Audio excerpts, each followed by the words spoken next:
Coach, going into the Nebraska game, USC was the top-rated passing offense in the country.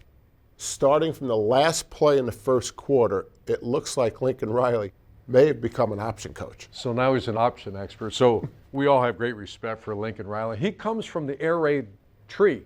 And I even said this to him one time. I said, you're not an air raid coach. You're actually a spread coach, which you're very balanced.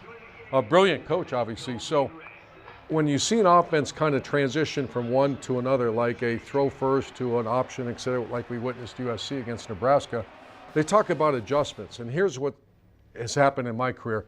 I'm an offensive coach, and so my coordinators are almost always upstairs.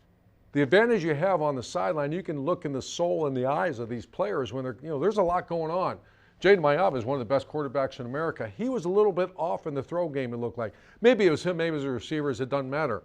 He was 9 of 23 for the day. Number one of the top quarterbacks, as you said, the top passing offense in America. So what happens? They make adjustments. They go to what we would call Plan B. What is Plan B? Like you said, let's turn into an option offense. How about this stat, Gerry? Prior to the Nebraska game, the quarterback ran the ball, Meyer, 18 times. Against Nebraska, they ran the ball 11 times. That's called an adjustment. Let's take a look at the adjustment from the throw first to the run first offense. Let's put this in context. The first two series against Nebraska was very un-USC-like. They had no first downs first two series, right. 6 plays, and they had to change. They went to Plan B. Plan B is running a double option offense. It might look a little different than some option offense, but that's exactly what this is. Jaden Meyer is going to read the defensive end. He's blocked here, you can see, so this is a give. But he has the right to keep the ball. That's double option. So here you go. They've gone from a throw-first offense to what? They're going to come ripping off the ball, run their staple counter in a run-first offense. This is called an adjustment. All right, Gerry, same exact play. It's a counter read, but the defensive end now closes. The quarterback, Meyer, has a choice to do what? Keep the ball. Plan B, you could tell exactly what it was. Let's get into the read game and put a little option into the offense.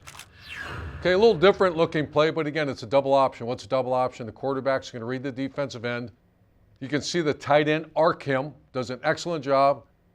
And now this so-called pass-first offense is into an option phase or Plan B. Right. Watch the blocking here on the edge. You see Meyer Lemon out here, a great receiver, turns into what? He's a wishbone receiver now. It's well done. He's blocking down the field. USC offense, because of the adaptability, is one of the hardest to stop. All right, no better example. Remember, this is USC for the viewers. On 3rd down and 6, you're not going to see this very often. You're going to see a stick route or some type of passing play. But here, watch, take a great look. This is actually lead option, speed option. Again, look at these great receivers down here. That's what I love. I can tell this is such a well-coached offense. Watch again, Meyer Lemon. His defender's retreating. What's he do? He turns, gets most dangerous. Because of his block, they get a first down. Meyer knows he has to get 6 yards. You know what he gets? He gets 7, he gets down. Well-coached offense.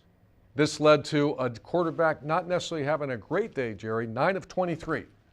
But Plan B, offensive coaches adapted and did what? They went to a different style of offense and won a game in a tough environment.